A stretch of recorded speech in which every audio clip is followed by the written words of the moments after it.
You ever feel like AI just exploded out of nowhere? Once it was a geeky thing for researchers, and now it's something that's in your emails, in your music, and even something that can be used for investment decisions. And it came out of nowhere.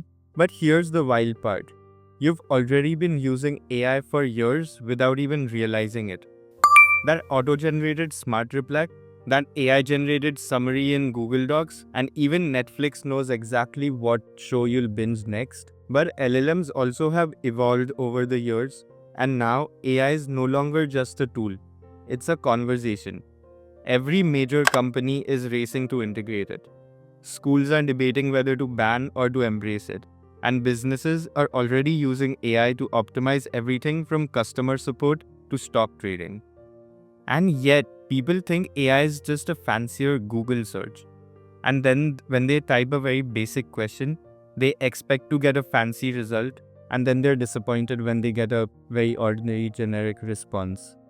But here's what they're missing. If you actually knew how LLMs worked, you can go way beyond using ChatGPT for just writing emails. You can use AI to automate workflows, analyze stocks, generate ideas, and even build smarter tools that can do all the mundane tasks for you. And that's what we're covering here today. What exactly is an LLM? How does it work? And more importantly, how do you use it like a pro? And that's why I'm making this series, because AI isn't just some buzzword, it's actually something that you can use to your advantage. Now, I'm a software developer, so I may use some coding references here and there, but LLM's not just for coders. You can never write a single line of code in your life and still use LLMs every single day, and it can make your work way faster. This is just the first video, and I'll try my best to break down LLMs in the simplest way possible. So hit subscribe and let's dive in. So we've established that LLMs are everywhere today. But what exactly is a large language model? The simplest way to think about it would be like saying it's the world's smartest autocomplete. You know, when you type something in Google and it tries to guess what you're searching for, that's autocomplete. It's just looking for what people typically search for after those words are typed. Now imagine you're texting your friend, "Hey, I'm grabbing a..." Your phone's autocomplete picks the most common single word that usually flows.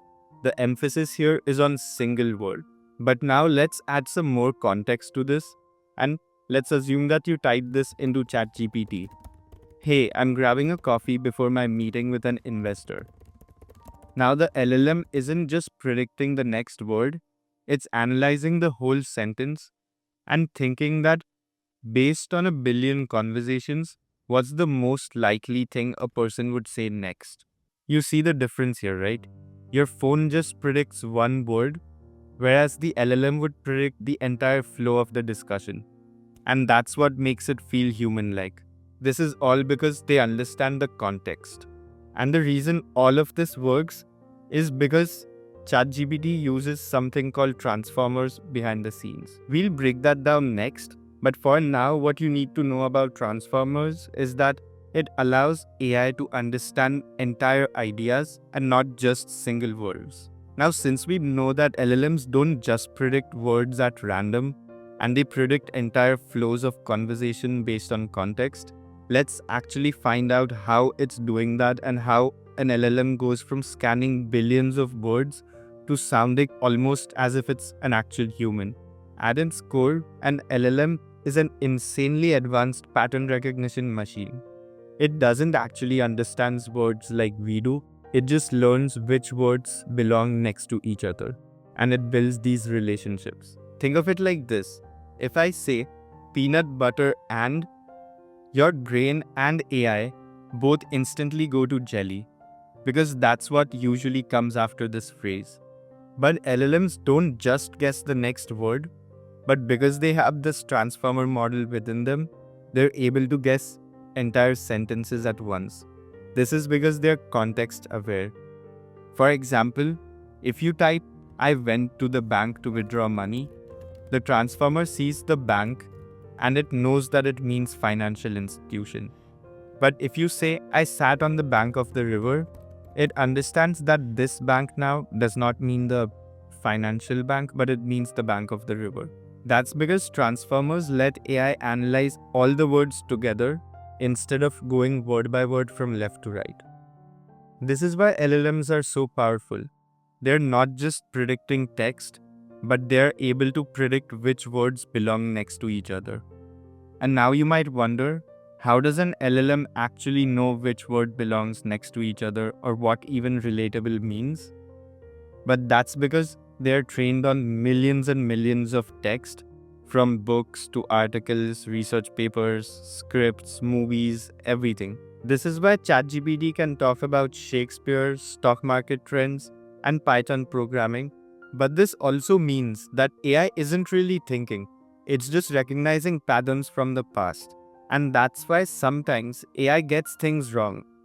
It's great at predicting words, but it doesn't actually know anything. In the LLM lingo, this is called hallucinations, which means that the questions that you ask are just as important as the answers that it gives you. And here's where fine tuning and prompt engineering comes in.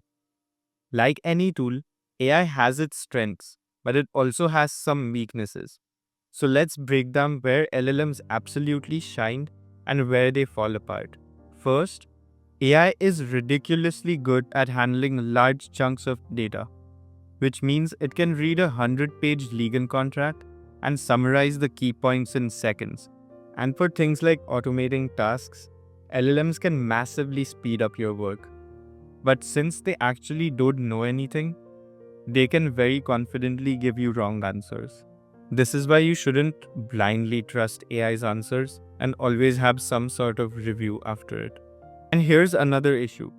AI learns everything from the internet, which was written by humans, so it is trained on all the human biases. That's why companies are constantly fine-tuning models to make them more fair. Let me tell you some real-world examples of how industry leaders are using LLMs in their current workflows. JP Morgan Chase, one of the largest financial institutions in the world, created an LLM called Index GPT.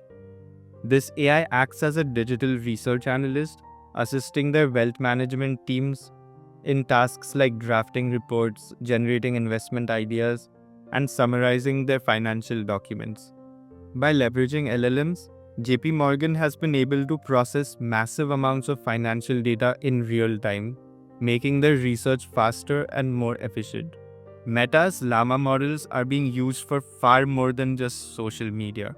Companies like Goldman Sachs, AT&T, and DoorDash have integrated these LLMs to power their customer service and their legal document reviews. And then there's Amazon, that's turning AI into your personal shopping assistant. Amazon's AI agents would analyze your past purchases, your browsing history, and your personal user preferences to recommend you products even before you start searching. LLMs aren't just a tool anymore, they're how industries are choosing to operate. The question is, how will you use AI?